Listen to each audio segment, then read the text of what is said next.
Alright, so just to show you guys a VW Bug front beam up close, let me show you this unit right here. So this is what was in the Bug when I got it. And it's pretty cool. This beam has been narrowed, and what that means is they've taken the beam itself, this structure, and cut it right here and here, took a section out of it, and welded it back together. And you can also see they cut the shock towers off here so that it would fit the body.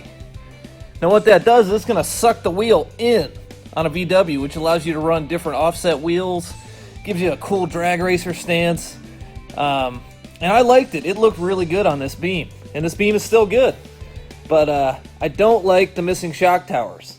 Just makes it annoying driving on the highway. Also, I don't like the drum brakes, so we're going to address that too. Now, one other thing that a lot of people talk about with VW beams are adjusters. Okay, so here you can see one type of beam adjuster, and these actually adjust the ride height of your Volkswagen Bug, and they do that by indexing the spring.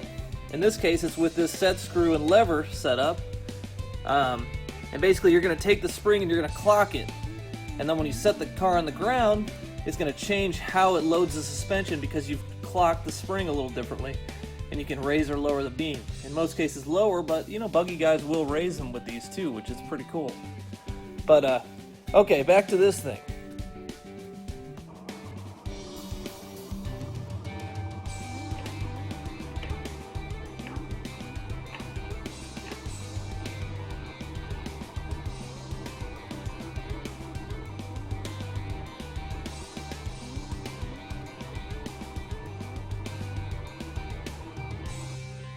Alright, well here's a quick close-up view of the front beam in the 66 here.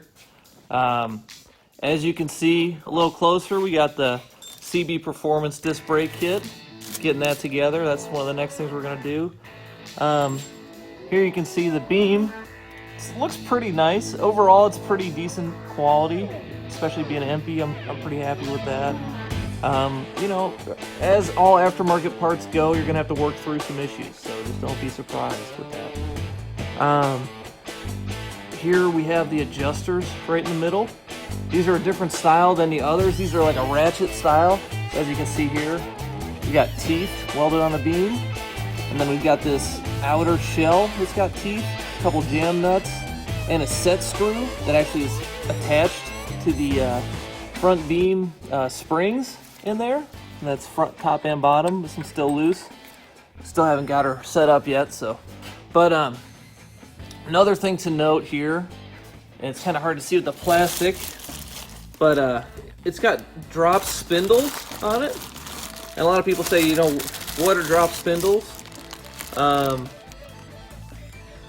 basically what it is they've taken the spindle, the part that the wheel rotates on, this right here, and they take it from, say, down here, they move it up, okay? And then they basically reattach it, you bolt it on like stock, and it maintains factory steering geometry because you still have a stock location here for your ball joints. And tie rod, they just took the spindle from here and put it up here. So it's pretty cool, nice way to keep ride quality and lower the vehicle.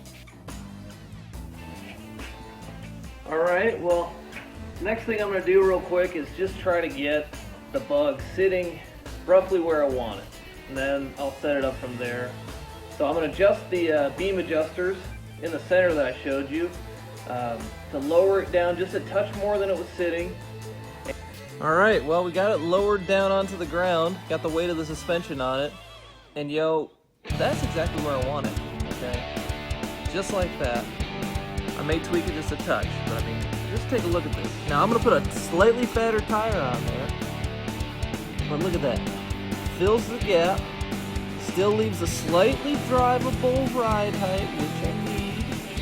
I want it to be low, but I don't want to drag this thing everywhere, just a few places.